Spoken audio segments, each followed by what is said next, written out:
ഗോവിന്ദച്ചാമിയുടെ jail ചാട്ടത്തിന് ജയിലിനകത്ത് നിന്ന് ആരുടെയും സഹായം ലഭിച്ചില്ലെന്നാണ് പ്രാഥമിക നിഗമനമെന്ന് സർക്കാർ നിയോഗിച്ച പ്രത്യേക അന്വേഷണ സമിതി. അതേസമയം ജയിലിൽ ഉദ്യോഗസ്ഥർക്ക് വീഴ്ചയുണ്ടായിട്ടുണ്ടെന്നും retired justice CN Ramachandran Nair പറഞ്ഞു. കണ്ണൂർ സെൻട്രൽ ജയിൽ സന്ദർശനത്തിന് ശേഷം അന്വേഷണ സമിതി കണ്ണൂർ ഗസ്റ്റ് ഹൌസിൽ യോഗം ചേർന്നു. ഉത്തരമേഖല jail DIG V Vijayakumar jail പരിഷ്കരണം സംബന്ധിച്ച നിർദ്ദേശങ്ങൾ സമിതിക്ക് കൈമാറി. ഗോവിന്ദച്ചാമിക്ക് ജയിൽ ചാടാൻ ജയിലിനകത്ത് നിന്ന് ആരുടെയും സഹായം ലഭിച്ചിട്ടില്ലെന്നാണ് സമിതിയുടെ പ്രാഥമികമായ വിലയിരുത്തൽ.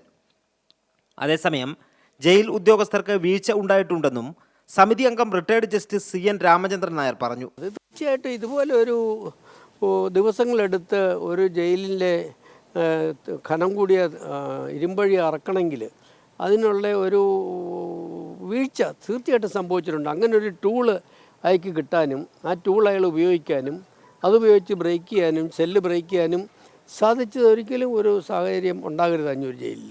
പ്രിവെൻറ്റീവ് മെഷേഴ്സാണ് ഞങ്ങൾ സജസ്റ്റ് ചെയ്യണേ, അല്ലാണ്ട് ആർക്കും എതിരായിട്ട് കുറ്റപത്രം ഉണ്ടാക്കാനോ ആർക്കും എതിരായിട്ട് നടപടിയെടുക്കാനോ ശിക്ഷ കൊടുക്കാനോ ഒന്നും ഞങ്ങൾ ശുപാർശ ചെയ്യുന്നില്ല. അതിനെക്കുറിച്ച് ഒരു ഫോക്കസ്ഡ് എൻക്വയറി ഞങ്ങൾ നടത്തുന്നുമില്ല.